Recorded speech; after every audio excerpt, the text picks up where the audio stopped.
electroquímicos tienen que ver con las reacciones redox o de óxido-reducción, que se acuerdan que veníamos viendo. Perdón, pero entró alguien.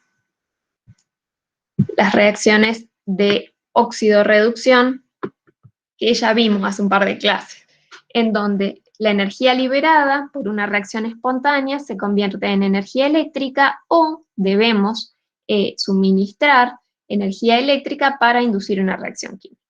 Por ejemplo, la corrosión, que es el deterioro de la superficie de un metal, es un proceso electroquímico. De hecho, un ejemplo típico en este caso es la oxidación del hierro. Para que el metal se oxide, tenemos que ponerlo en contacto con oxígeno y con agua. Si bien las reacciones son un poco más complejas que las que están expresadas en esta figura, se sabe que la reacción principal es la oxidación del hierro metálico a hierro más 2. Para esto, una parte de la superficie del metal que está expuesta va a funcionar como ánodo, donde se lleva a cabo la oxidación, mientras que los electrones que vemos acá, que son los que está donando el hierro, reducen el oxígeno atmosférico a agua en el cátodo. Y esta es la reacción que tiene lugar. Pero esto lo vamos a volver a ver más adelante. Mi idea ahora es empezar repasando algunos de los conceptos acerca de reacciones de óxido-reducción. ¿Qué se acuerdan de las reacciones de óxido-reducción o redox?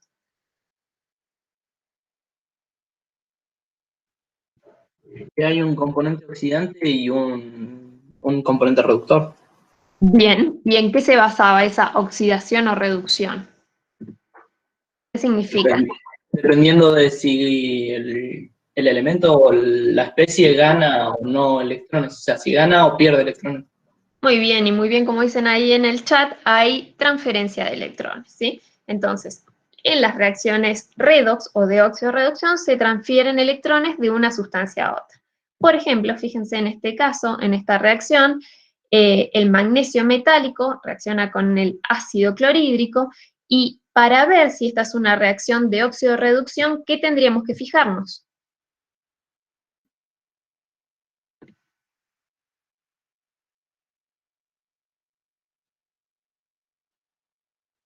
Bien, los estados de oxidación, ¿en qué vemos entonces en este caso? ¿Qué pasa con el magnesio? ¿Cuál es el número de oxidación del magnesio en este caso? Tenemos magnesio metálico. 0, bien. ¿Y del lado de los productos? ¿En la sal? Bien. ¿Y qué pasa con el ácido clorhídrico? ¿Cuál es el estado de oxidación del hidrógeno? A ver que aceptamos a alguien más. Discúlpenme que quería aceptar a alguien más y toqueteé la presentación. Bien, como están diciendo ahí en el chat, lo que vemos precisamente es la pérdida de electrones que tiene lugar durante la oxidación de un elemento que se caracteriza por el aumento en el estado de oxidación, ¿sí? Mientras que la reducción en el estado de oxidación está dada por la disminución de su mismo número de oxidación debido a la ganancia de electrones. Entonces, en esta reacción lo que estamos viendo es que el magnesio metálico se oxida a magnesio más 2 y los iones hidrógeno se reducen, mientras que en este caso el cloro solo es espectador. Entonces, en toda ecuación redox balanceada, el aumento del número de oxidación debe ser igual a la disminución total del número de oxidación, para lo cual, siempre que veamos una ecuación balanceada, tenemos que satisfacer dos criterios. Por un lado, que esté balanceada por masa, es decir, que la cantidad de reactivos debe ser igual a la cantidad de productos, el número de átomos debe ser igual del lado de los reactivos que en el lado de los productos, como veníamos viendo convencionalmente con las reacciones que venimos viendo hasta acá, y por otro lado deben estar balanceadas por carga. ¿Qué nos quiere decir esto? Que la suma de las cargas debe ser igual del lado de los reactivos y del lado de los productos. Entonces, para el balanceado de las ecuaciones redox o de óxido-reducción, debemos seguir los siguientes pasos, que consisten en separar y balancear las ecuaciones que describen las hemi o semi-reacciones de oxidación y reducción. ¿Se acuerdan que podíamos plantear dos reacciones, ¿sí? Por un lado la oxidación y por el otro lado la reducción, para poder evaluar precisamente esa transferencia de electrones. Igualar el número de electrones que se ganan y se pierden en cada caso, y por último, de la suma de las dos hemireacciones obtenemos la ecuación global balanceada. Esto mismo es lo que dice esta diapositiva, que la pueden leer después en detalle, y es lo que vamos a hacer en los siguientes ejercicios. Fíjense, este ejemplo, ¿qué nos está diciendo? Un procedimiento analítico de utilidad es la oxidación de los iones yoduro a yodo elemental. Luego, esta solución se titula con una solución patrón de tiosulfato de sodio, y nos dice que el yodo oxida los iones tiosulfato, así se llama este anión, a iones tetrationato y se reduce a iones yoduro. Entonces nos pide, escriba la ecuación iónica neta balanceada de esta reacción. Entonces, lo primero que tenemos que hacer es plantear la ecuación iónica. Nos dice que el yodo oxida los iones tiosulfato a entonces el yodo, sabemos que, ¿qué es el yodo? Mientras ustedes me contestan, yo admito más gente. ¿Qué es el yodo?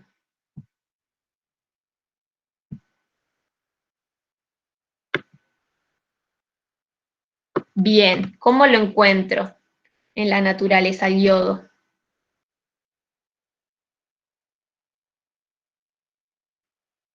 Exactamente, como una molécula, ¿sí? Entonces el yodo molecular oxida los iones tiosulfato a iones tetrationato y se reduce a aniones yoduro. Entonces, de acá, en esta primera reacción química, tenemos el planteo del ejercicio, pero tenemos que, según nos decían los pasos para el balanceo de la ecuación de óxido-reducción, plantear la ecuación de oxidación y de reducción respectiva.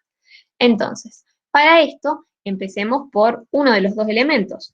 Podemos decir, el yodo, que estaba como yodo molecular, es decir, yodo 0, pasa a yodo -1, por lo tanto se está reduciendo, ¿sí?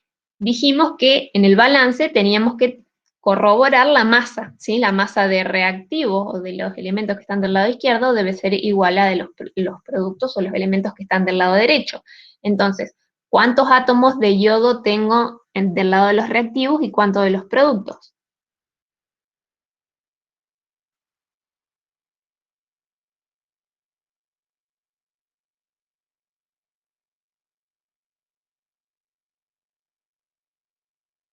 Cri, cri, ¿alguien ahí?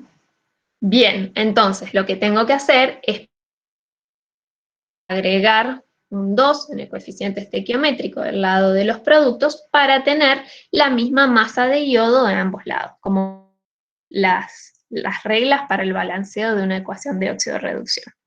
Bien, por un lado entonces tengo la semi o hemi-reacción de reducción,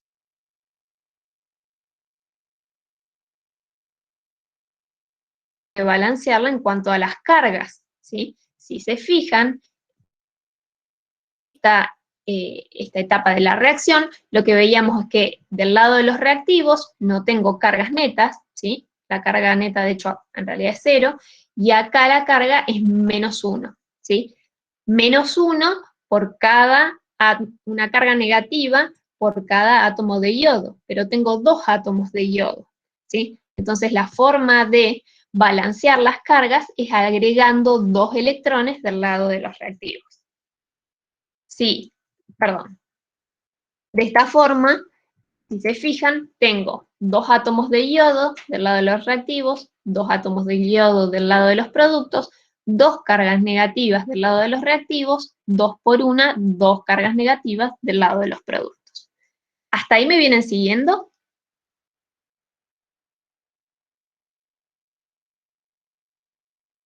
Sí, profesor. Bien, buenísimo. Cualquier duda que surja, por favor, me dicen porque después se va a complicar un poquito más. Bien, entonces de esta forma ya tenemos la en mi o semi-reacción de reducción y balanceada en cuanto a la masa y en cuanto a las cargas, ¿sí? ¿Qué pasa ahora con el azufre? Bien, dijimos, teníamos los iones tiosulfato y los iones tetrationato. ¿Qué pasa en el tiosulfato con el estado de oxidación del azufre? ¿Cuál es el estado de oxidación del azufre en el anión tiosulfato?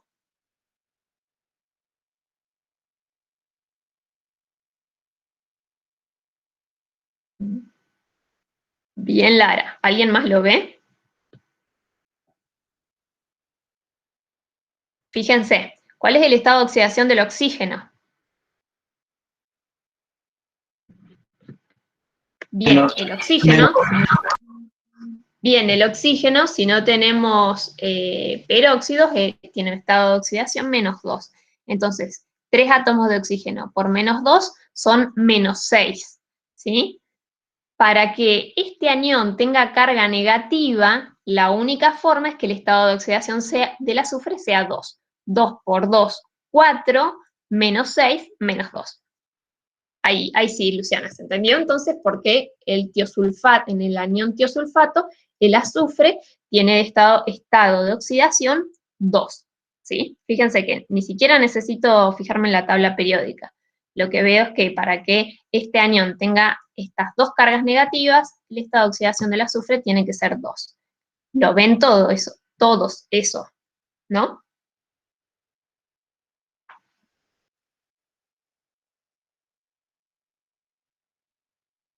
¿Se entiende? Bien.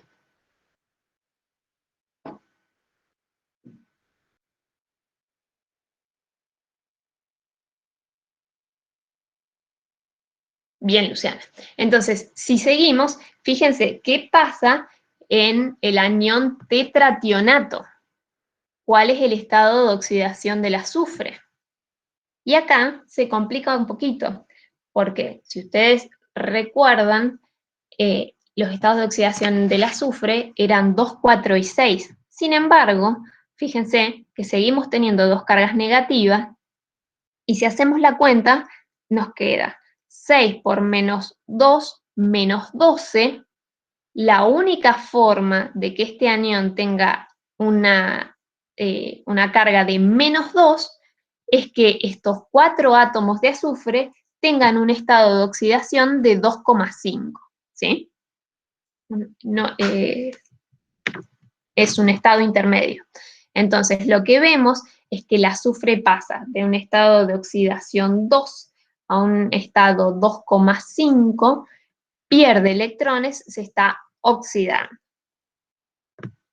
¿Hasta acá se entendió?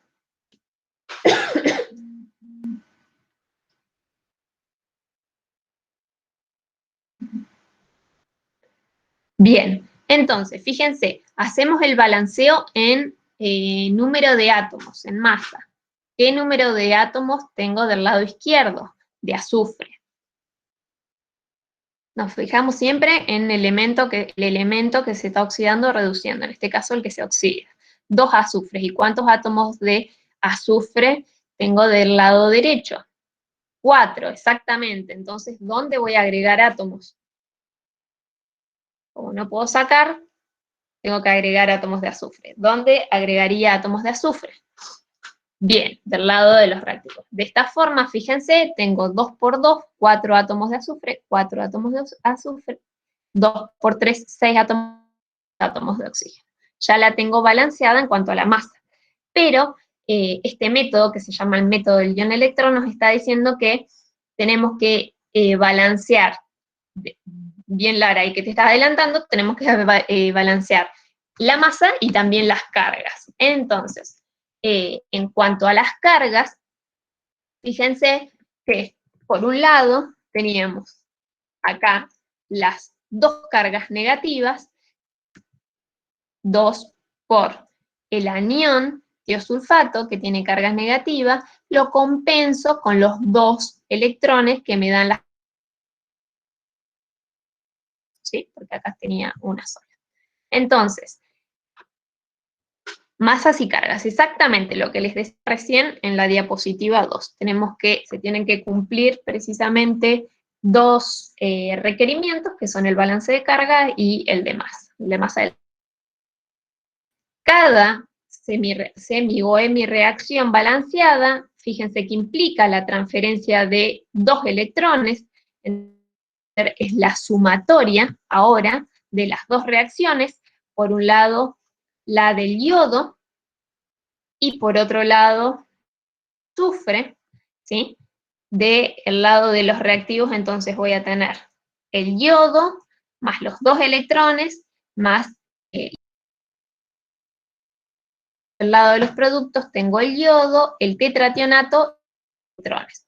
Los dos electrones, precisamente del lado de los reactivos y del lado de los productos, son los electrones que se están transfiriendo en la reacción de oxidación y de reducción, por lo tanto se pueden cancelar, y reacción iónica, la ecuación iónica neta, y balanceada porque tengo el mismo ambos lados de la reacción, la misma carga, el mismo número de cargas totales del lado de los reactivos y del lado de los. ¿Bien?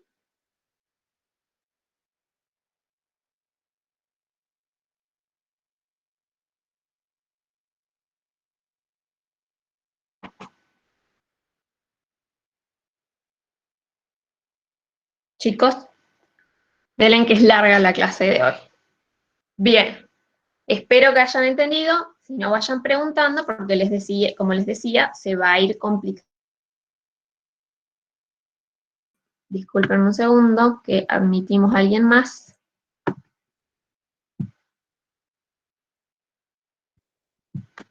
Cualquier cosa, vuelvan a preguntarme. Bien, si se corta eso, por favor, consúltenme de vuelta. De esta forma, llegamos a la ecuación iónica neta, que está balanceada, porque tiene el mismo número de átomos a ambos lados, en ambos miembros, del lado de los reactivos y del lado de los productos, y a su vez, las cargas también están balanceadas, ¿sí? Tenemos la misma, fíjense, -2 del tetrationato, dos cargas negativas, más dos cargas negativas del anión yoduro del lado de los productos, y acá tenemos dos aniones tiosulfato, cada uno con dos cargas negativas, entonces 2 por 2 son 4, y acá tenemos 2 por 1, 2, -2, -4, -4 y -4, ¿sí? Tengo la misma carga del lado de los reactivos y del lado de los productos, ¿sí? Entonces está balanceada en masa y en carga. Así se balancea una reacción de óxido-reducción. Fíjense que tiene un pasito más de complejidad con lo que veníamos viendo con reacciones, por ejemplo, ácido-base. Fíjense ahora que en el caso de estar en un medio, que puede ser ácido o básico, es común que necesitemos agregar más oxígeno o hidrógeno para balancear una reacción en solución acuosa.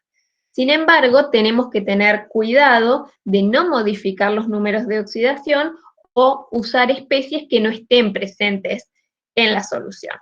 Entonces, si el problema nos dice que estamos trabajando en solución ácida, vamos a tener que agregar protones o hidronios, mientras que si estamos trabajando en solución básica, deberemos agregar oxidrilos o agua, ¿sí? Entonces, en función de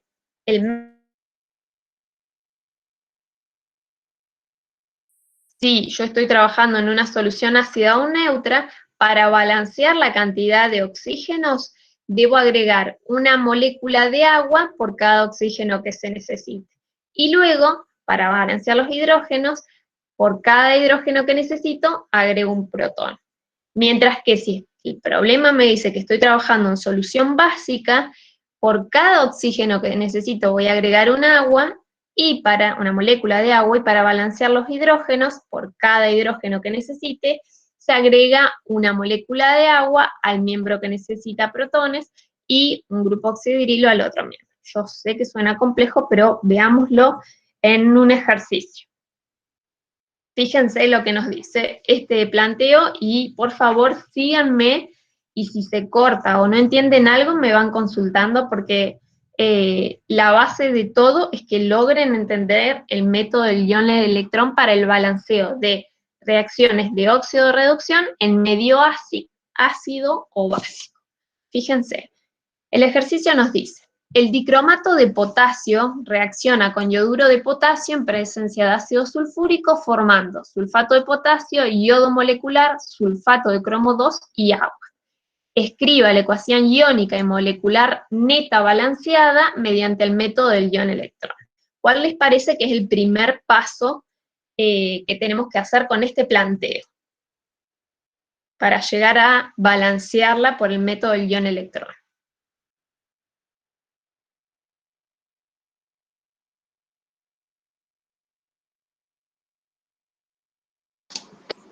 Primero planteé, claro, escribir la ecuación. Primero planteo la reacción. Plantear ¿sí? la reacción. Exactamente, planteo Después, la reacción química. está balanceada. Bien, entonces, antes que nada, planteo lo que me dice el ejercicio. Me dice, el dicromato de potasio, fíjense, como decía Mariela la clase anterior, a partir de estequiometría ya empezamos a unir todos los conceptos, ¿sí? No puedo decir que para esto solo necesito, solo uso los ejercicios de la unidad anterior, porque si se fijan estamos usando nomenclatura. Fue la unidad 6. Así que estamos uniendo todos los conceptos. Este tranquilamente podría ser un ejercicio de parcial. Planteo. El dicromato de potasio reacciona con yoduro de potasio en presencia de ácido sulfúrico, formando sulfato de potasio, yodo molecular, sulfato de cromo 3, fíjense que acá les mezcla estequiometría, les mezcla distintos tipos de nomenclatura, y agua, ¿sí? Esta reacción está teniendo lugar en medio ácido básico o neutro.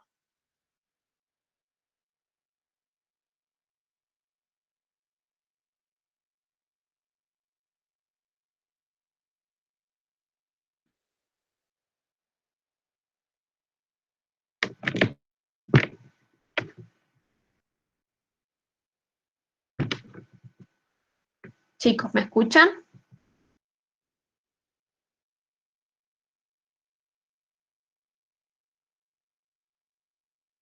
Ahí respondieron por el chat, Luciana puso así. Ah, ahí sí. Está media lenta, porque recién acaba de llegar. Ácido, exactamente, porque nos dice en presencia de ácido sulfúrico. Nos pide es escribir la ecuación iónica neta y también después la molecular, balanceando mediante el método del ion-electrón. ¿Les parece que es el siguiente paso luego de plantear la reacción química?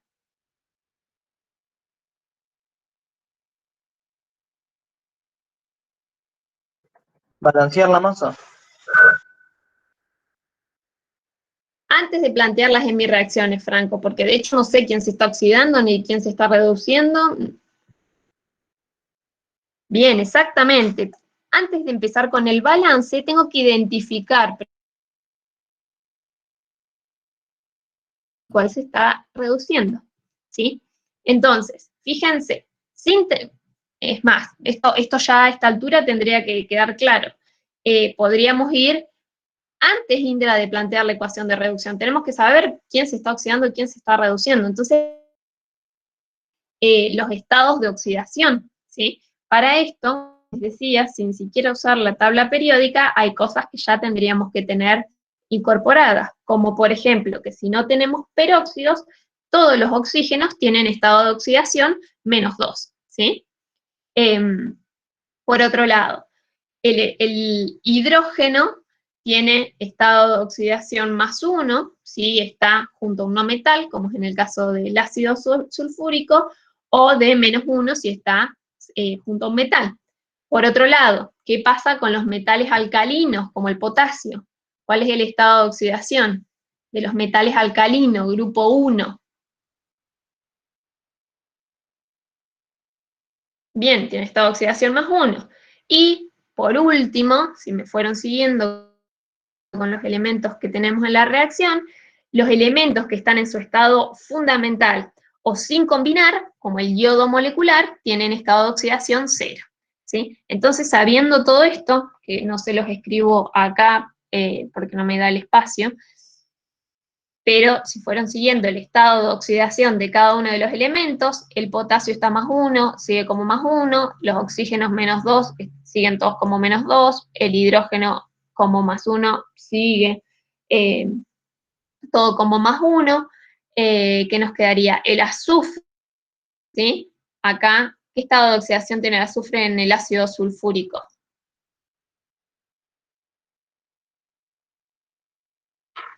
6. Y el anión sulfato viene del ácido sulfúrico, o sea que el estado de oxidación del azufre no cambia.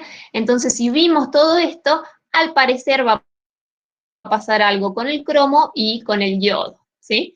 Entonces, fíjense, tengo, de hecho, en el dicromato de potasio, ¿cuál es el estado de oxidación del cromo? Fíjense, 7 por menos 2 del oxígeno, menos 14, 2 por 1 del potasio es 2, menos 14 más 2 es 12, la única forma de que los dos átomos realicen la carga de este compuesto es con el cromo con estado de oxidación 6, bien largo. ¿Qué pasa en el...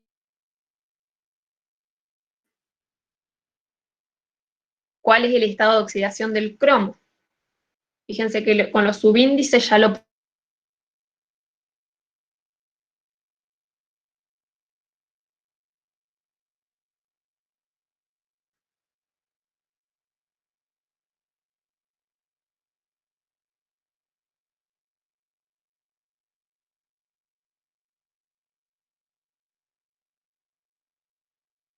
¿Me escuchan? Se cortó. Bien.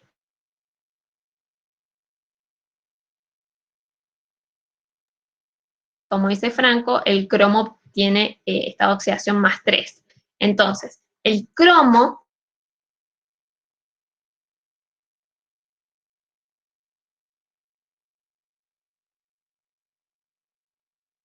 tengo en el yodo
chicos, ¿me escuchan? Sí, profe, ahora sí.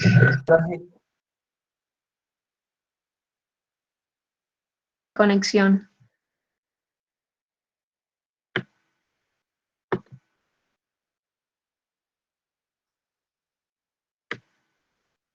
¿Ahora sí? Bien. Uf, ¿cuántas cosas en el chat? Pausa para el pochoclo. No pochocleen todavía, que recién empezamos. Díganme si me escuchan, por favor. Sí, bien, sigo antes que se vuelva a cortar. Entonces, les decía, En el yoduro de potasio, fíjense, potasio, metal alcalino, tiene estado de oxidación +1, por lo tanto el yodo es -1, mientras que el yodo molecular, dijimos que en el caso de estas especies que están en sus estados fundamentales, el estado de oxidación es 0, ¿sí? Entonces tenemos aquí planteada la semireacción de oxidación. Bien, fíjense, dijimos que los electrolitos fuertes, es decir, los ácidos, las bases, las sales, se disocian totalmente en solución. Por lo tanto, vamos a agarrar el dicromato de potasio, pero solo vamos a tomar el anión, ¿sí? Que es en el cual está cambiando el estado, está el elemento que está modificándose su estado de oxidación. Para plantear entonces la hemireacción. Tenemos entonces el anión dicromato, ¿sí? Y del otro lado, el cromo, que estaba, dijimos, en estado de oxidación +3. Fíjense, ¿qué es lo primero que vemos? Del lado de los reactivos, ¿cuántos átomos de cromo tengo?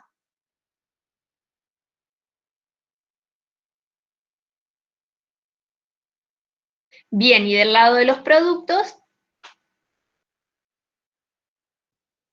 solamente tengo 1. Entonces lo que hago es agregar un 2 adelante de los productos. De este lado tengo la misma masa del lado de los reactivos y de los productos. Fíjense ahora para el yodo, ¿sí? En el caso del yodo tengo un átomo del lado de los reactivos, tengo 2 del lado de los productos, por lo tanto agrego un 2 del lado de los reactivos y tengo el balance de masa, ¿sí? Sin embargo, en este caso, nos estaba diciendo que si trabajábamos en medio ácido, como es este caso, que tenemos el ácido sulfúrico, para balancear, porque acá balanceamos los átomos de cromo, balanceamos los átomos de yodo, pero tengo átomos de oxígeno, ¿sí? Por lo menos del lado de los reactivos, no así del lado de los productos. Entonces el método del ion-electrón nos decía que para balancear los átomos de oxígeno, tengo tantas moléculas de agua como oxígenos estén desbalanceados, ¿sí? Entonces, tengo 7 átomos de oxígeno, para balancearlos del lado de los productos debo agregar 7 moléculas de agua, ¿sí? Eso es lo que nos decía la reglita que vimos recién, trabajando en medio ácido. Ahora, tenemos balanceada la cantidad de oxígeno, pero lo que vemos es que se desbalancean los hidrógenos, ¿sí? Tengo átomos de hidrógeno del lado de los productos que no tengo del lado de los reactivos. Por lo tanto, tengo que agregar tantos protones como agua hay del lado de los productos. Entonces, ¿cuántos protones tendré que agregar del lado de los reactivos? Bien, Facundo, 14, ¿sí? Porque tengo 7 por 2, 14 átomos de hidrógeno. Y agrego 14 protones del lado de los reactivos. ¿Hasta ahí se entiende?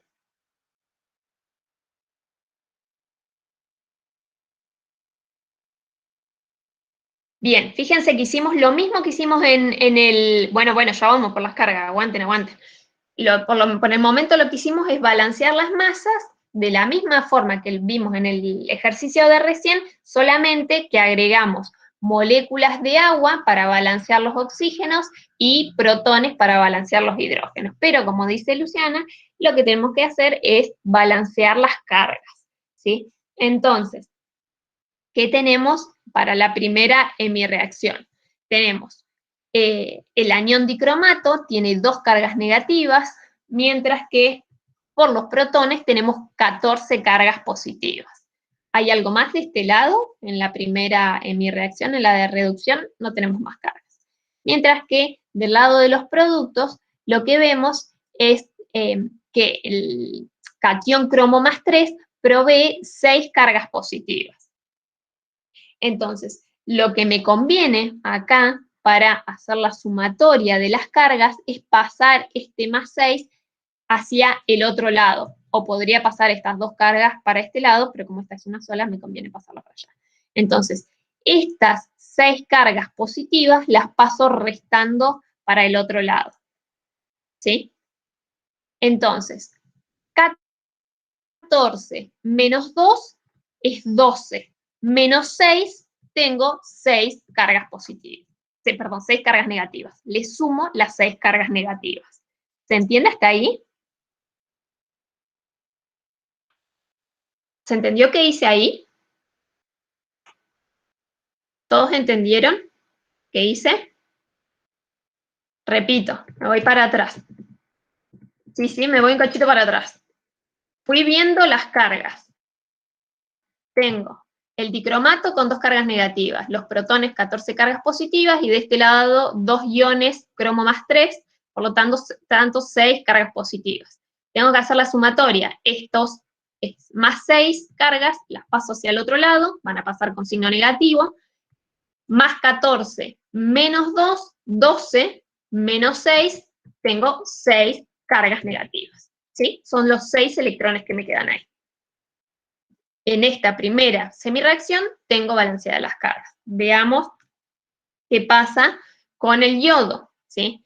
Tengo 2 átomos de yodo, cada uno con una carga negativa, por lo tanto tengo 2 cargas negativas, ¿sí? Mientras que en el yodo molecular no tengo cargas. Por lo tanto, solamente tengo estos 2 electrones del lado de los reactivos.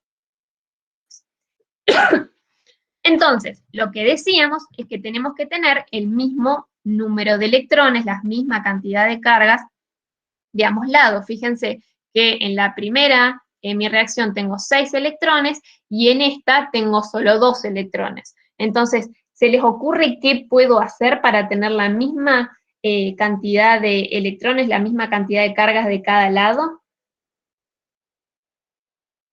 Tengo que tener el mismo número de electrones en cada semirreacción. ¿Qué les parece que puedo hacer?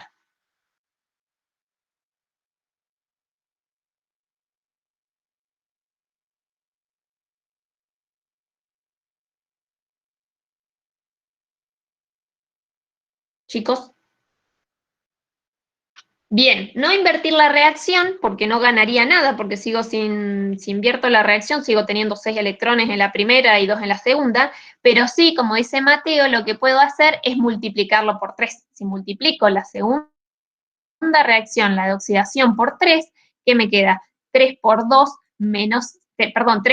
6 aniones ioduro, 3 por menos 2, menos 6 electrones, ¿sí? Entonces, fíjense, vuelvo a plantear las 2 reacciones, ahora multiplicando por este factor 3. Entonces, de la primera reacción, de la de reducción, me quedan los 14 protones, más los aniones dicromato, más los 6 electrones, y tenía los 2 cationes cromo más 3 y las 7 moléculas de agua.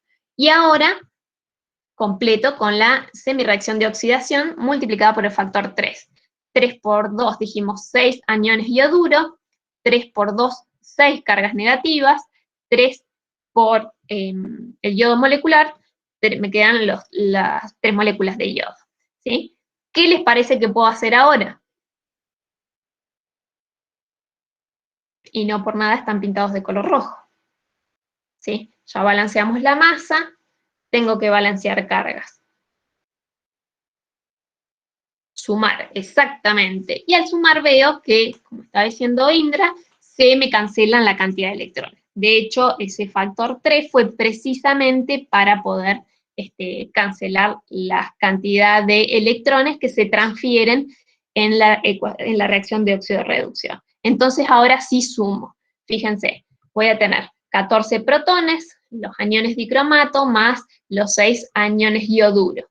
Y del lado de los productos, los 2 cationes cromo más 3, las 7 moléculas de agua y los 3 yodos moleculares. Esta precisamente es la ecuación neta, la ecuación iónica neta balanceada, ¿sí?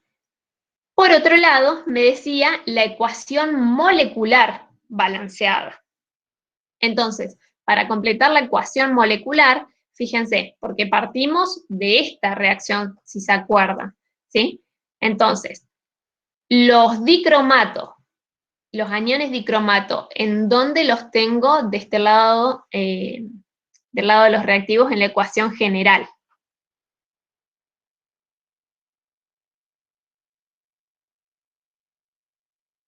Con el potasio, exactamente, los tengo con el dicromato de potasio, precisamente. Entonces, el dicromato, fíjense, tiene dos cargas negativas, precisamente agregando los dos átomos de potasio, cada uno con estado de oxidación más 1, 2 por 1, 2, se me van con las dos cargas negativas, ¿sí? ¿Se entendió de lo que hice?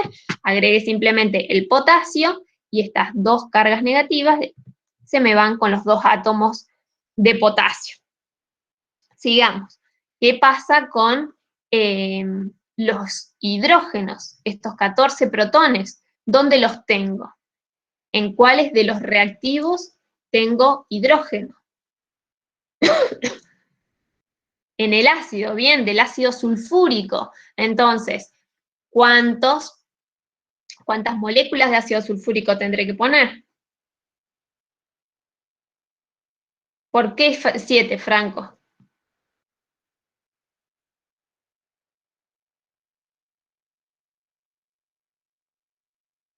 ¿Por qué te parece que 7? Exactamente, ¿sí? Porque el ácido sulfúrico, tengo acá dos átomos de hidrógeno, entonces 7 por 2, 14. Tengo los 14 protones que tenía en la ecuación iónica. Y me quedan los aniones yoduro, ¿sí? Fíjense que vienen del yoduro de potasio. Entonces, de esta forma, tengo, bueno, acá me comí el 6 en la animación, y acá el 7 del ácido sulfúrico está, sí, me comí solamente acá el 6 de los aniones yoduro. ¿Qué pasa del lado de los productos? ¿Sí? Estamos armando la ecuación molecular. Fíjense que el cromo viene del sulfato de cromo,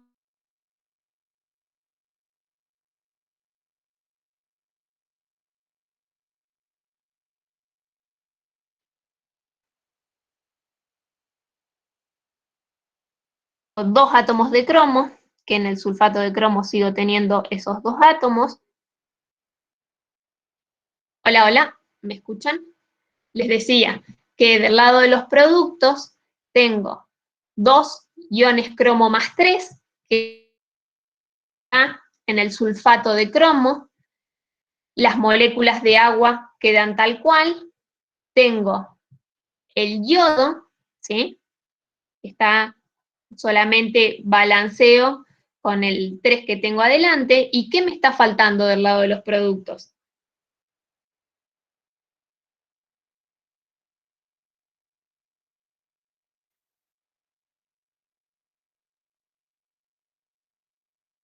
El sulfato de potasio, exactamente.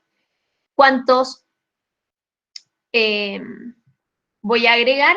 En función entonces de evaluar cuál es la cantidad de los átomos de potasio que tengo del lado de los reactivos. Fíjense que entonces simplemente en la ecuación iónica y en la molecular, o sea, la molecular se va a formar en función de completar a partir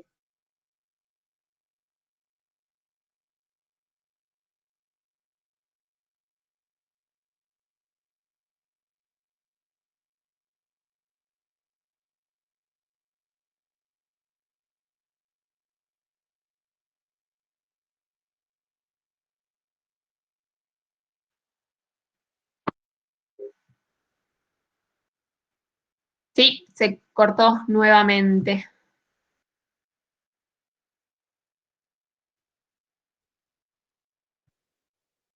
Sí, disculpen chicos, ahí volví, ¿me escuchan?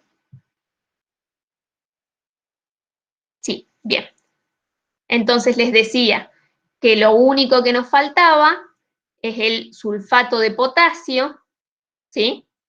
Porque lo veo en la reacción general, tenía el sulfato de cromo, tengo las aguas, tengo el yodo, solamente para balancear tengo que agregar el sulfato de potasio, que inicialmente no lo estaba considerando porque los elementos que forman el sulfato de potasio no se están oxidando ni reduciendo. Por eso lo agrego para tener la ecuación molecular completa.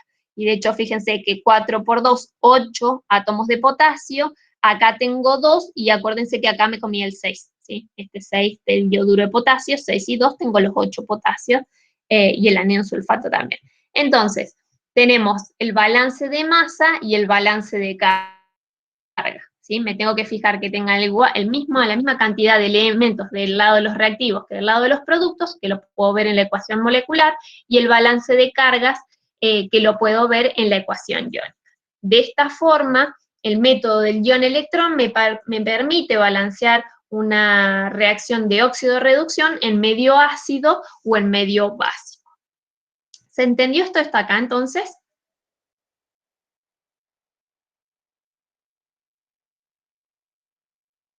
Buenísimo. Esto es mucha práctica, ¿sí? No queda otra que practicar. Yo me acuerdo en su momento, cuando estaba haciendo por primera vez, bueno, cuando cursé química general, esto es sentarse y ponerse a ver ejercicios, ¿sí? Es como balancear. Después de que ustedes balancearon varias reacciones, se van dando cuenta, por ejemplo, lo que decíamos, sabemos que el anión sulfato tiene 2 cargas negativas, hay cosas que uno ya intuye. Bueno, el balanceo mediante el método del ion-electrón también, ¿sí? Es cuestión de hacer práctica, solamente de practicar.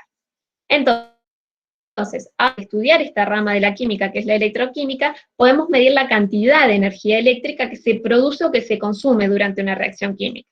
De hecho, dijimos, como acabamos de ver recién, lo que estamos evaluando es la transferencia de electrones. Entonces, es necesario tener en cuenta que los lugares donde se lleva a cabo la oxidación y la reducción en los procesos industriales están separados físicamente, por lo que la oxidación ocurre en una región y la reducción en otra. De hecho, en casi todas las aplicaciones, el sistema de reacción se encuentra en una celda y la corriente eléctrica entra o sale por los electrones, ¿sí? Vamos a ver entonces que las celdas voltaicas o galvánicas son estas celdas en las cuales las reacciones químicas ocurren espontáneamente y permiten almacenar energía eléctrica, mientras que las celdas electrolíticas son aquellas en reacciones químicas no espontáneas y a las cuales debe suministrarse la energía para que la reacción tenga lugar, precisamente porque la reacción no es espontánea. Entonces, como dijimos, la corriente eléctrica representa la transferencia de cargas y esta se puede conducir a través de metales o de electrolitos líquidos o soluciones que contengan electrolitos. Entonces, la conducción de corriente eléctrica por movimiento de iones a través de una solución, ya lo sabemos que se conoce como conducción iónica o electrolítica. Lo que vemos es, de hecho habíamos visto que los iones con carga positiva viajan hacia el electrodo negativo, mientras que los iones con carga negativa hacia el electrodo positivo. Ahora, ustedes tranquilamente me podrían preguntar, ¿qué son los electrodos? Precisamente, inertes e independientes en las cuales van a tener lugar las reacciones de oxidación y reducción. Entonces, el tipo de celda, independientemente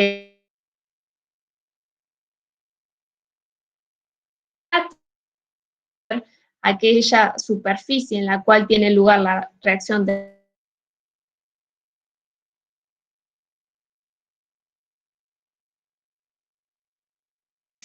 este electrodo, que algunas especies ganan electrones y el ánodo es en el cual tiene lugar la oxidación a medida que algunas especies pierden electrones. Fíjense, y lo vamos viendo en ejemplos en las celdas electrolíticas y en las galvánicas, por eso se pueden llegar a estar confundiendo con los signos del ánodo y el cátodo. Fíjense, ¿se acuerdan que habíamos visto distintos ejemplos de reacciones de reducción? ¿Se acuerdan cuando hablamos del caso de la barra de cobre en la solución de nitrato de plata? Dijimos que teníamos una solución de nitrato de plata en la que introducíamos un cable o podría ser un electrodo de cobre, Después de dejarla un tiempo, veíamos que se empezaba a tornar celeste la solución a medida de que se iba depositando la plata precisamente sobre el alambre de cobre. Lo que veíamos es que el cobre metálico se oxida, pasando a la solución como cobre más 2, a expensas de que la plata, que estaba en la solución como plata más 1, pasando a plata metálica sobre la superficie del cobre. Otro de los ejemplos que habíamos visto era la de una lámina de zinc en una solución de nitrato de plomo. Lo que vemos es que el zinc se recubre del plomo que estaba en la solución, es decir, se oxida, mientras que el plomo que estaba en la solución de nitrato como plomo más 2 se reduce recubriendo el zinc como plomo metálico. Otro de los ejemplos es la de la lámina de zinc en la solución de sulfato de cobre. Nuevamente lo que vemos acá es que la lámina de zinc metálico se recubre por el cobre de la solución, el zinc se oxida a expensas de que el cobre de la solución se reduce y deposita como cobre metálico. Entonces, en todas estas reacciones que vimos, que implican transferencia de electrones, es lo que estamos viendo en un pequeño esquema que podría tener lugar en las celdas. Entonces, en las celdas en las que se suministra corriente eléctrica para que tengan lugares reacciones químicas que no son espontáneas, se conocen como celdas electrolíticas. Y de hecho el proceso que tiene lugar se conoce como electrólisis, donde la terminación lisis significa separación, ¿sí? Por eso es la separación mediante corriente. En una celda entonces de este tipo, lo que tiene lugar en este recipiente es, este recipiente contiene el material que va a reaccionar equipado con 2 electrodos sumergidos y que están conectados a una fuente de corriente. Un proceso industrial muy conocido es la electrorefinación del cobre, ¿sí? A partir de las reacciones en este tipo de celdas se obtienen cátodos de cobre de una pureza mayor al 99,99%, ¿sí? Este es uno de los métodos electrolíticos, cobre de un muy alto grado de pureza. Fíjense, consideremos ahora la electrólisis de una solución acuosa de cloruro de sodio usando electrodos inertes. A través de los electrodos observamos dos cosas. En un electrodo se libera hidrógeno y la solución se vuelve básica, y en el otro electrodo cloro. Aunque ocurren varias reacciones en el ánodo, el resultado neto es la formación del hidrógeno y de hidróxido de sodio en el cátodo y cloro en el ánodo. De hecho, en este experimento lo que se hace es agregar unas gotitas de fenoftaleína. ¿Se acuerdan este que vimos la clase pasada? ¿Se acuerdan qué colores tenía la fenoftaleína?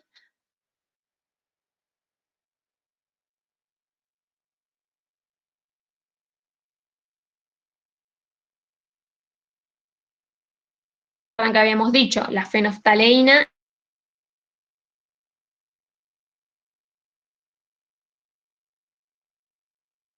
precisamente se agrega, indica fenoftaleína a la solución y vemos que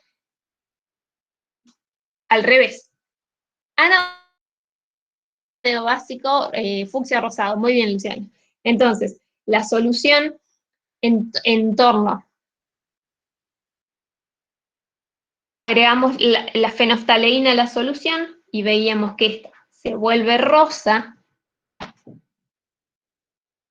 en el cátodo, que es donde se están formando los aniones oxidrilos, y por lo tanto estamos teniendo un medio básico. En la iones cloruro se oxidan a cloro molecular y se produce la reducción de las moléculas de agua en el cátodo.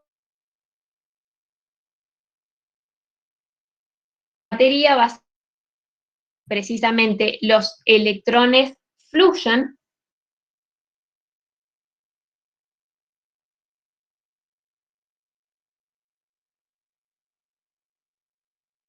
hidrógeno, cloro e hidróxido de sodio o soda cáustica. Luego, este hidróxido de sodio se le evapora el agua residual y de hecho este es el proceso industrial, esta es la forma más importante en forma industrial en la que se obtiene hidrógeno, cloro e hidróxido de sodio. Profe, Sí. ¿puede repetir? Porque no terminé de entenderlo. Perdón, se corta muchísimo. Sí.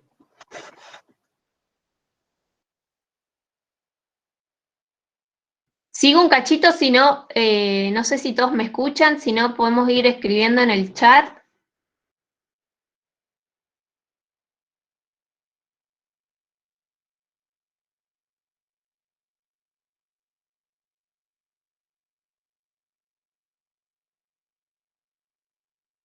Bien, repito.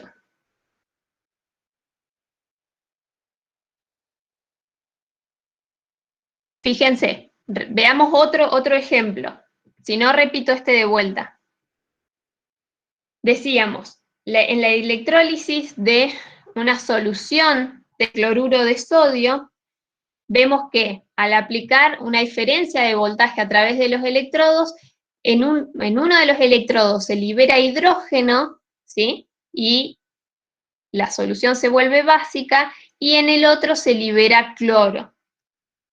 Lo que vemos es que al agregar unas gotas de fenolftaleína, que es este indicador ácido-base, la solución se vuelve rosada, se pone de color rosa en el cátodo, que es donde se forman los oxidrilos, y en la celda lo que vemos es que los iones cloruro se oxidan a cloro y se produce la reducción de las moléculas de agua en el cátodo con la producción de hidrógeno y oxidrilos.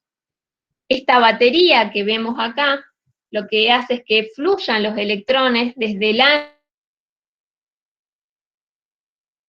Finalmente, lo que vemos es que en la reacción global se produce hidrógeno, cloro e hidróxido de sodio o soda cáustica. Entonces, industrialmente es el proceso a partir del cual se obtiene hidrógeno, cloro, hidróxido de sodio de grado industrial. Ya vamos a ver, Leonardo, en este caso son electrodos de platino, ¿sí? Pero tienen que ver precisamente con el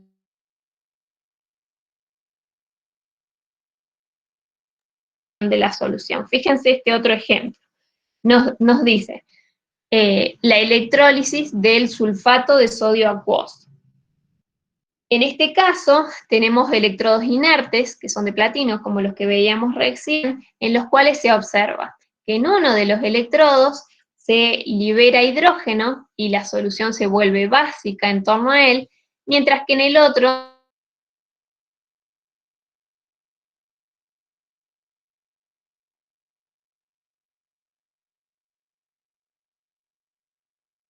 a la solución, y esta se vuelve azul del lado en el que la solución es básica, donde se forman entonces los grupos oxidrilos, y amarillo en torno al ánodo, que es donde se liberan los protones.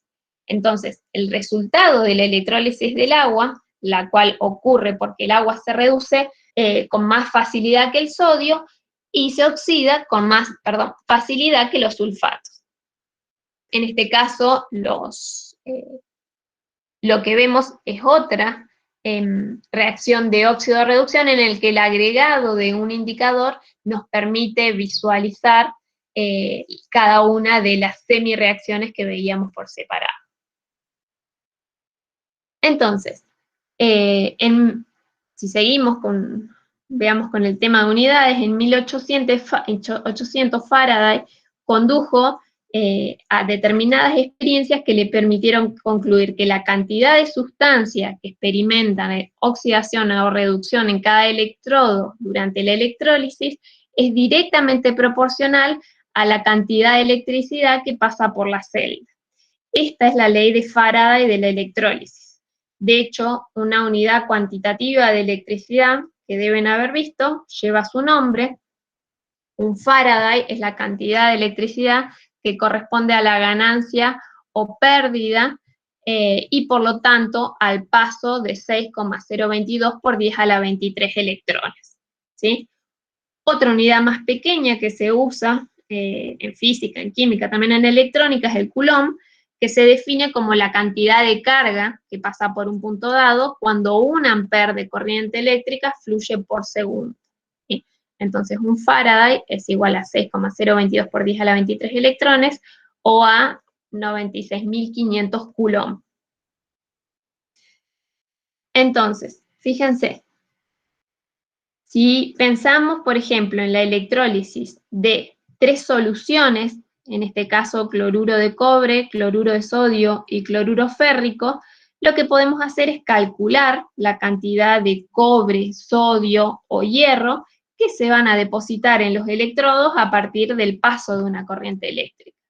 Entonces, si pensamos cuál es la cantidad de hierro, la cantidad de masa de hierro que se va a depositar por el paso de, por ejemplo, 3 amperios durante 5 minutos, sabemos que en solución, por ejemplo, para el caso del hierro, vamos a tener los cationes hierro más 3 y los aniones cloruro, por lo tanto, la masa de hierro depositada cuando se hacen pasar una corriente de 3 amperios durante 5 minutos, es decir, 300 segundos, teniendo en cuenta entonces el peso molecular del hierro y el catión más 3, y entonces, fíjense, tenemos las corrientes que son Coulomb por segundo, el tiempo en segundo, la masa, acá en gramos, dividido Coulomb, cancelo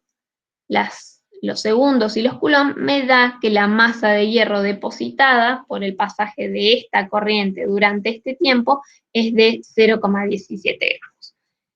Estas unidades, si no las han usado, las van a usar mucho, y es práctico entonces tener presente estas equivalencias. Como vimos entonces las celdas electrolíticas, por otro lado vamos a ver las celdas voltaicas o galvánicas, que son aquellas en las cuales las reacciones de óxido-reducción son espontáneas y generan energía eléctrica. En este caso, las dos mitades de la reacción redox están separadas y se requiere que entonces esta transferencia de electrones ocurra a través de un circuito externo para que tenga lugar la reacción de óxido-reducción. Entonces, la semicelda contiene las formas oxidadas y reducidas del elemento que van a estar en contacto entre sí.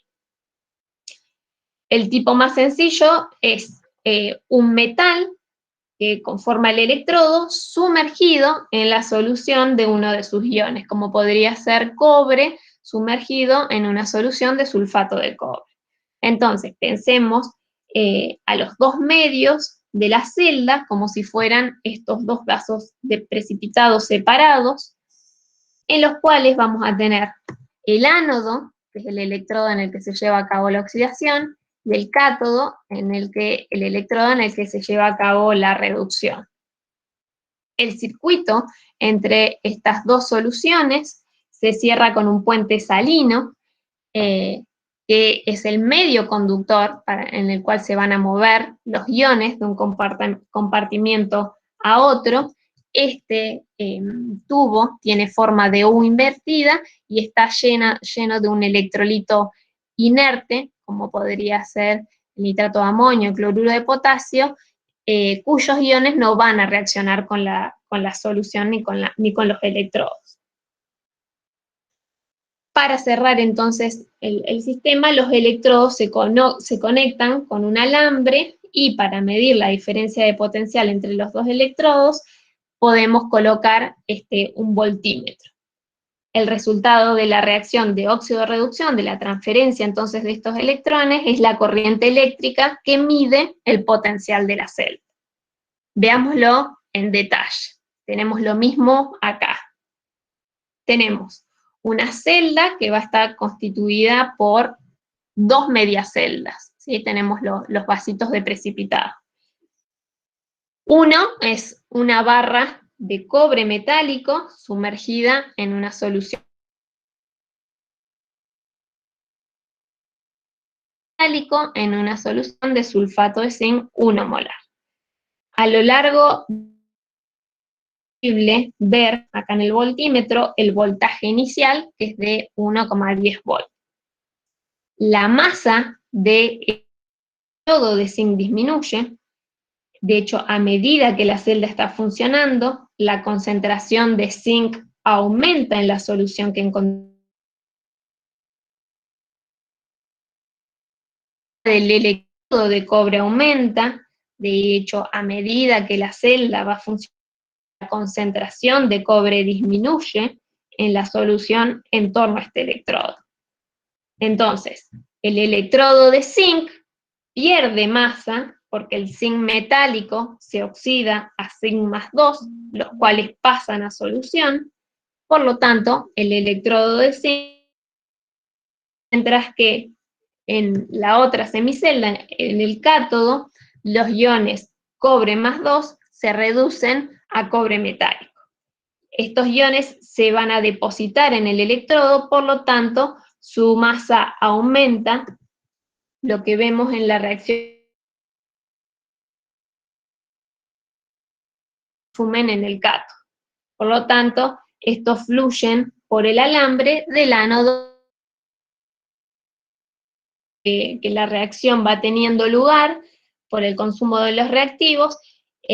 Vemos que disminuye el voltaje y cuando el voltaje es igual a 0, la reacción alcanzó el equilibrio y ya no hay más reacción neta, como que estamos viendo acá abajo, ¿sí? Este es un detalle de lo que veríamos en una celda galvánica si la viéramos como conformada por estas dos celdas, ¿sí? Dos semiceldas o los vasos de precipitado.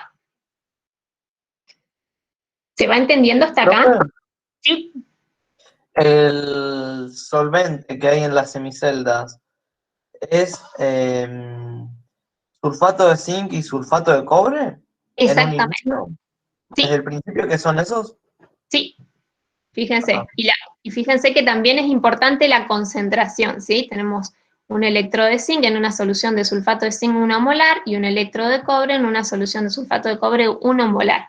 ¿Y por qué les digo esto? Fíjense, el tipo entonces de arreglo de esta celda, cobre-zinc que vimos en particular, se conoce como la pila o la celda de Daniel. Está compuesta por un ánodo, que es el electrodo de zinc, que está unido y a través de un alambre pasan los electrones. El otro electrodo es el cátodo, es el electrodo de cobre, y están unidos a través del puente salino. La corriente entonces, como dijimos, fluye del ánodo al cátodo, porque hay una diferencia de potencial, de energía de potencial eléctrico entre los electrodos, y la diferencia entre el potencial eléctrico se mide experimentalmente, como decíamos, con un voltímetro, donde esta lectura, por ejemplo, para la pila o la celda de Daniel de 1,10 volts, es el voltaje de la celda.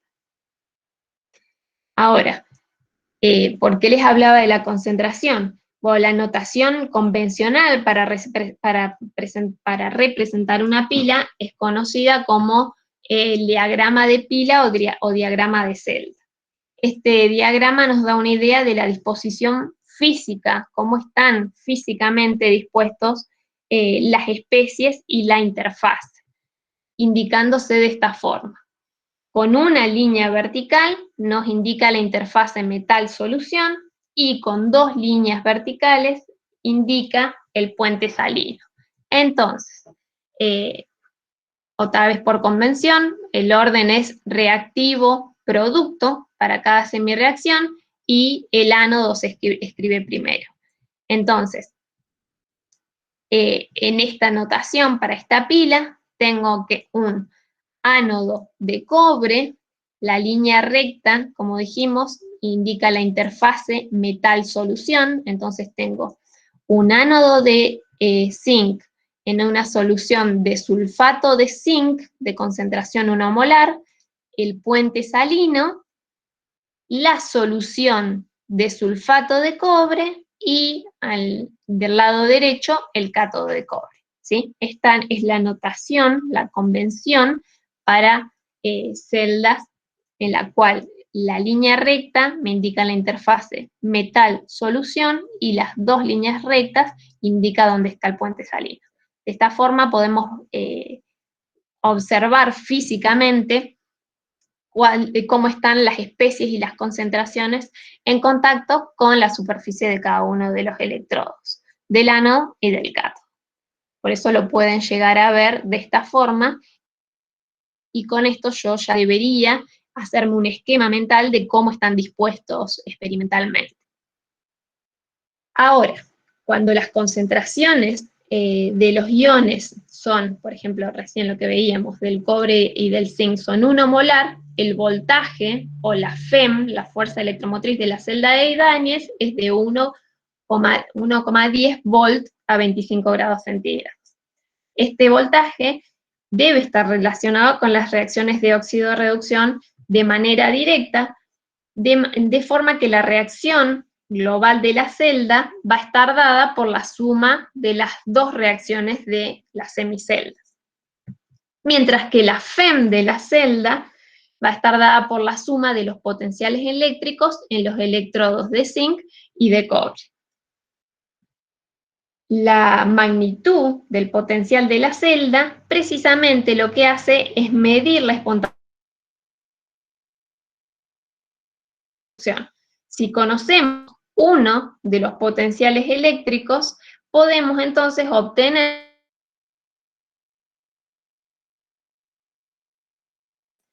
como sabemos que la oxidación debe llevarse a cabo junto con la reducción, es imposible determinar el potencial de un solo electrodo, por lo tanto, se establece un patrón arbitrario que es el electrodo de referencia, conocido como el electrodo estándar de hidrógeno.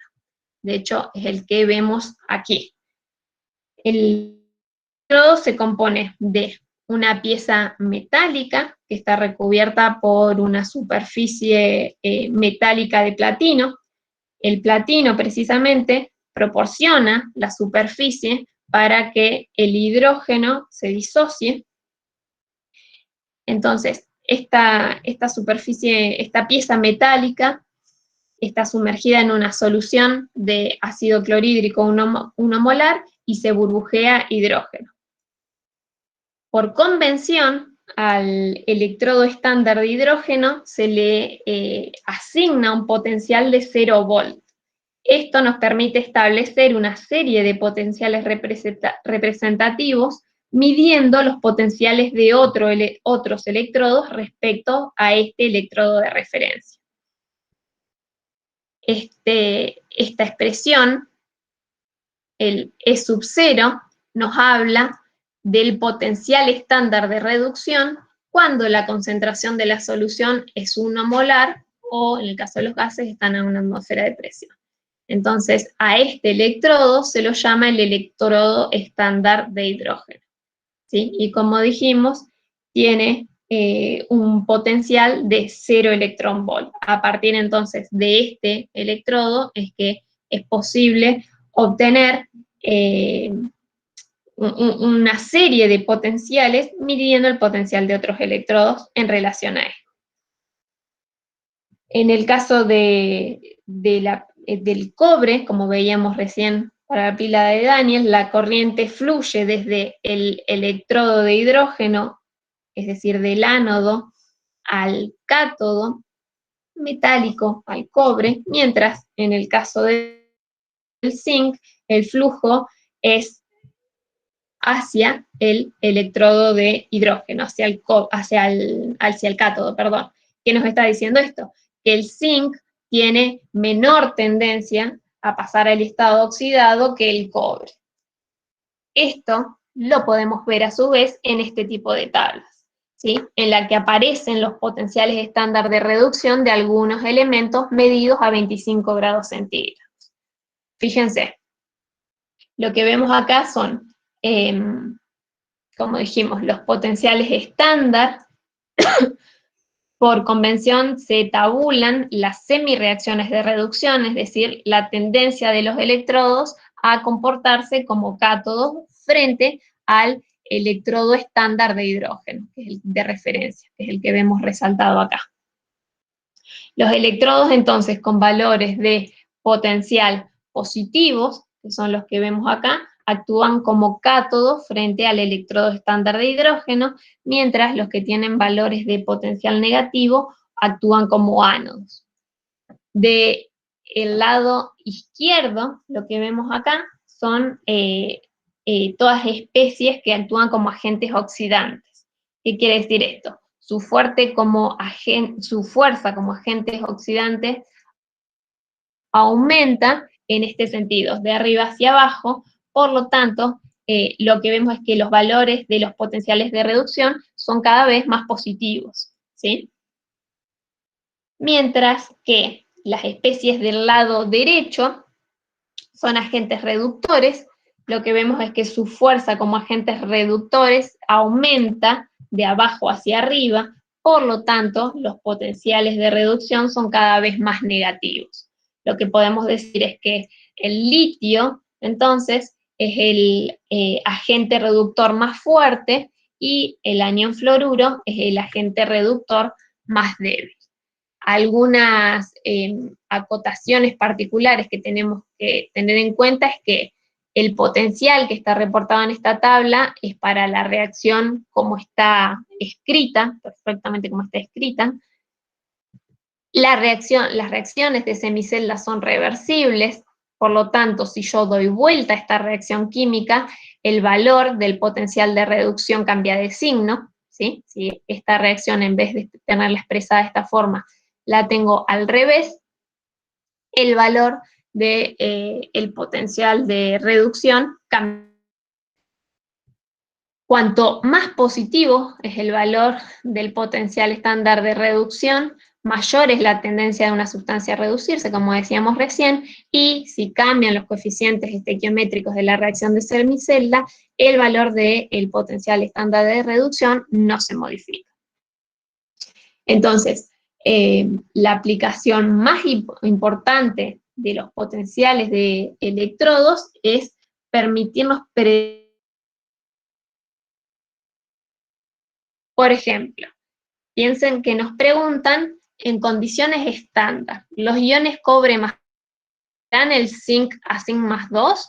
¿O los iones zinc más 2 oxidarán al cobre a cobre más 2? ¿Qué les parece que podemos hacer?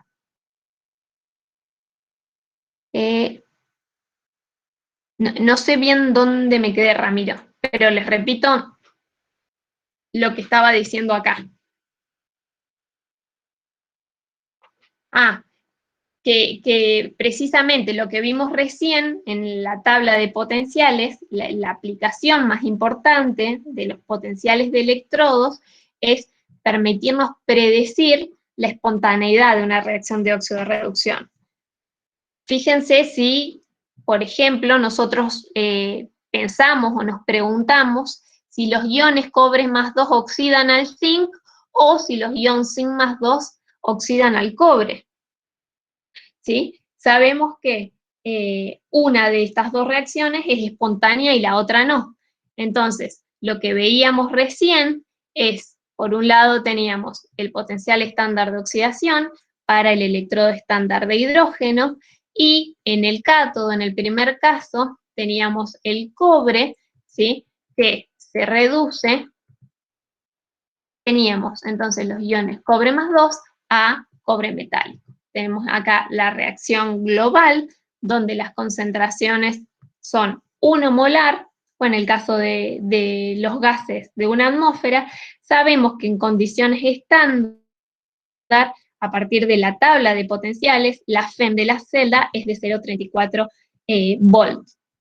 Entonces, teniendo en cuenta esta expresión del potencial estándar de reducción, si la FEM de la celda es de 0,34 volts, a partir de lo que decíamos recién, es posible, conociendo el potencial estándar para el electrodo de referencia, que es el de hidrógeno, es posible determinar el potencial estándar de reducción para el cobre, ¿sí? De hecho, este valor es el que veíamos recién para la reacción de reducción del cobre. Lo mismo si ahora lo vemos para la otra semicelda. Primero, entonces, seleccionamos las semireacciones del sistema que queremos evaluar, de la tabla de potenciales de reducción. Luego, escribimos las ecuaciones de la semireacción con el valor de cada potencial de reducción. Entonces, en este caso, en el ánodo teníamos el zinc, el potencial estándar de oxidación del zinc está dado por esta reacción química, de la cual, comparándolo con el potencial estándar de reducción del hidrógeno, lo que vemos es que si el potencial estándar de reducción para el electrodo estándar de hidrógeno es 0, es posible determinar el potencial estándar de oxidación del zinc, ¿sí? Entonces, si luego escribimos la ecuación de las dos reacciones que tienen lugar, con el potencial estándar de reducción del cobre y de oxidación del zinc, llegamos precisamente al potencial estándar de la celda de 1,10 volts, ¿sí? Fíjense entonces que teniendo en cuenta el electrodo estándar de hidrógeno, es posible determinar los potenciales para otras semireacciones. ¿Se va entendiendo hasta acá?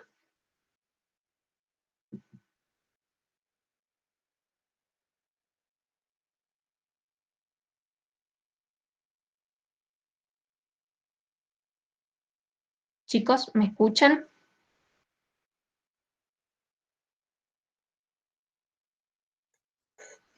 Bien, entonces, como les decía, acá para repasar la última parte, si sumamos las semireacciones, entonces, de reducción y de oxidación, y sumamos también los potenciales de reducción y de oxidación, vemos que el potencial de la celda es positivo para la reacción global, lo que nos indica que en este caso la reacción va a favorecer la formación de productos, es decir, esta reacción espontánea, y esto lo que nos está diciendo, iones cobre más 2 oxidan al zinc, a zinc más 2, y que el cobre más 2 se reduce a cobre 0.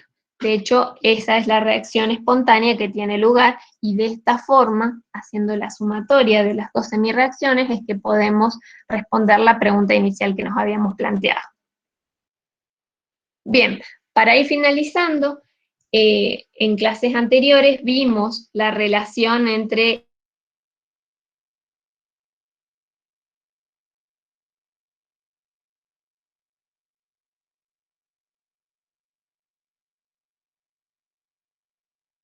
energía libre y una constante de equilibrio termodinámico, como es la constante de equilibrio. También existe una relación sencilla entre el potencial estándar de la celda de una reacción de óxido-reducción y tiene esta expresión. Pero ¿cómo llega? Bien, lo que dijimos, en una celda electroquímica se produce energía en energía eléctrica como el producto de la FEM por la carga eléctrica que pasa a través de la celda. Entonces, la energía eléctrica la definíamos volt por Coulomb, me da joules. Estas son las unidades de energía eléctrica. La carga eléctrica se expresa como el número de moles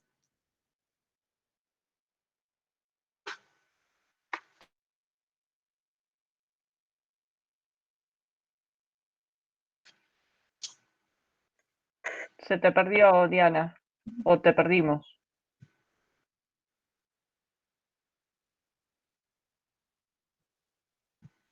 A ver, chicos, ahí le aviso a ver si puede volver a conectarse.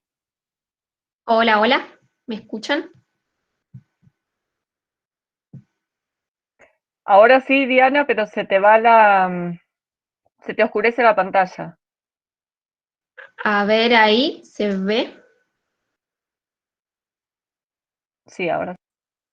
Bien, decía, no sé dónde me quedé, hasta dónde me escucharon.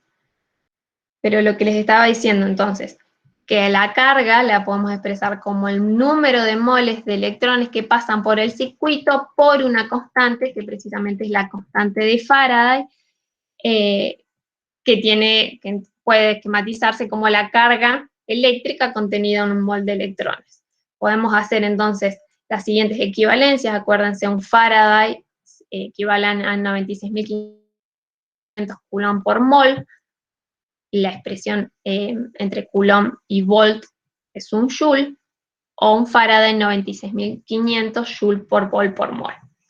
Por otro lado, dijimos, tenemos la FEM, ¿sí? Que es el voltaje máximo que puede alcanzar una celda, que se utiliza para calcular la cantidad máxima de energía eléctrica que puede obtenerse de una reacción química. Esta energía, en el caso de una pila, es igual a la diferencia del potencial de reducción del cátodo y en el ánodo. Entonces la energía se va a utilizar para hacer trabajo eléctrico. Fíjense que en este caso el trabajo eléctrico es igual al trabajo máximo y ya va teniendo pinta a la reacción, a la relación que vimos del potencial estándar de la celda en la reacción redox. El signo negativo en este caso nos está diciendo que el trabajo se hace lo hace el sistema sobre los alrededores. La energía libre es la energía que va a estar disponible para realizar el trabajo, y este delta G es la cantidad máxima de trabajo que se va a obtener de la reacción. Podemos hacer la equivalencia y precisamente entonces acá nos queda la expresión de la que hablábamos inicialmente. Entonces, en un proceso espontáneo, el número de moles, bueno, las constantes son cantidades positivas, la energía libre es negativa, por lo tanto el potencial de la celda tiene que ser positivo. En las reacciones en que reactivos y productos están en estados estándar, dijimos concentración 1 molar, en el caso de los gases presión de 1 atmósfera, podemos hacer la analogía para las expresiones con la energía libre de Gibbs. Despejando, vemos que entonces el potencial estándar de la celda tiene una expresión de esta forma, donde cuando la temperatura es de 298 grados Kelvin, disculpen, fíjense, tenemos el valor de la constante universal de los gases por la temperatura en Kelvin, por el número de moles sobre la constante de Faraday. El potencial estándar de la celda es de 0,025 volts de moles por el logaritmo natural de la constante de equilibrio. Entonces, esto cuando tenemos condiciones estándar, ¿sí? En estados estándar. Pero, ¿qué es lo que sucede en las reacciones en las cuales los productos no están en sus estados estándar? Es decir, en concentraciones 1 molar para los iones en solución acuosa a 25 grados centígrados. Entonces, las celdas que se construyen con concentraciones altas provocan que los valores de potenciales estándar. Entonces, existe una relación matemática FEM de la celda, de la concentración de los reactivos y productos en condiciones no estándar, que es la ecuación de Nernst. que se va a utilizar para calcular los potenciales de electrodos y potenciales de celda, cuyas concentraciones difieren de los estados estándar. Por ejemplo, para Daniels, donde la representábamos por esta reacción química, la ecuación de Nernst para esta celda a 25 grados centígrados se puede escribir de esta forma, y el potencial va a estar dado por esta expresión, donde si el cociente entre la concentración de zinc y cobre es menor que 1, el logaritmo natural, que lo tenemos acá, de este cociente es un número negativo, y entonces este segundo término de la expresión es positivo. En esta condición, entonces, el potencial es mayor que la FEM estándar, mientras que si el cociente fuese mayor a 1, el potencial va a ser menor que el potencial estándar. La ecuación, entonces, en este caso, la ecuación de Nernst, nos permite calcular el potencial de reducción de un electrodo en el caso que reactivos y productos se encuentren en condiciones que no sean las estándar. Fíjense, veamos un ejercicio. Nos dice, calcule el potencial del electrodo hierro más 3, hierro más 2, cuando la concentración de hierro más 2 es exactamente 5 veces mayor que la de hierro más 3. Como dijimos, la ecuación de Nernst nos va a permitir calcular potenciales para concentraciones distintas a 1 molar. Entonces, la semireacción de reducción la tenemos expresada acá, donde de la tabla podemos sacar el potencial estándar, que tiene un valor de 0,771 volts. Como el enunciado nos está diciendo que la concentración de hierro más 2 es 5 veces la concentración de hierro más 3, es mayor que 5 veces mayor que la concentración de hierro más 3, también lo podemos expresar de esta forma. Por lo tanto, calculamos el cociente de reacción en este caso, y lo que vemos es que de la ecuación de Nernst podemos calcular el valor del potencial reemplazando los valores obtenidos a través de la tabla del potencial estándar tabulado. Simplemente lo que hace acá es un cambio de base para el logaritmo. Entonces, de esta forma, lo que podemos ver es que si bien nosotros